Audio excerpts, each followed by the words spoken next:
Hello, good morning friends. स्वागत है आप सभी का हमारे YouTube channel steno learning point में।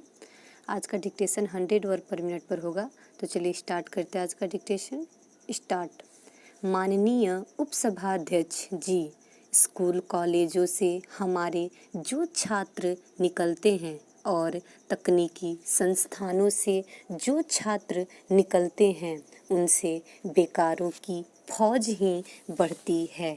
इसलिए मेरा सुझाव है कि इस प्रकार की हमारी शिक्षा नीति बने कि जब नौजवान और छात्र इन संस्थाओं से निकले तो उनको रोजगार मिले, वे बेकारों की फौज न बने।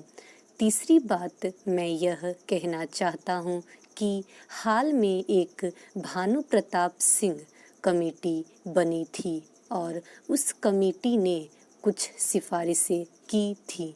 उनकी एक सिफारिश थी कि कृषि को उद्योग का दर्जा दिया जाए।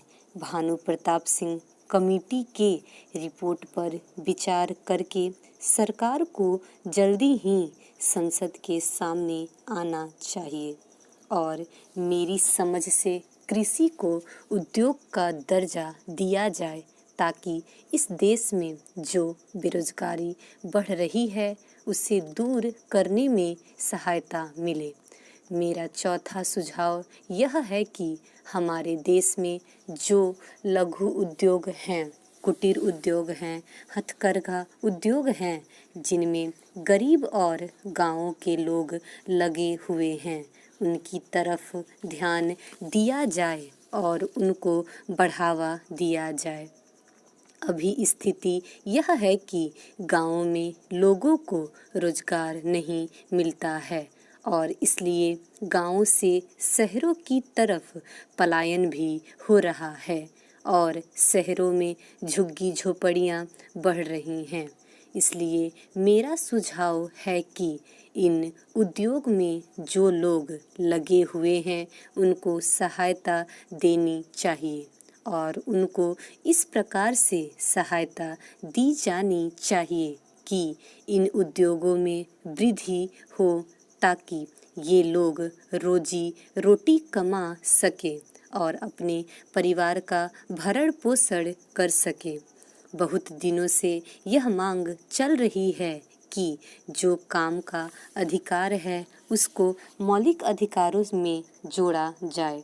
हमारे संविधान में जो directive principles of state policy हैं उसके अनुच्छेद 41 में इसकी जरूर व्यवस्था है, लेकिन इसको संविधान के मौलिक अधिकार में नहीं जोड़ा गया है।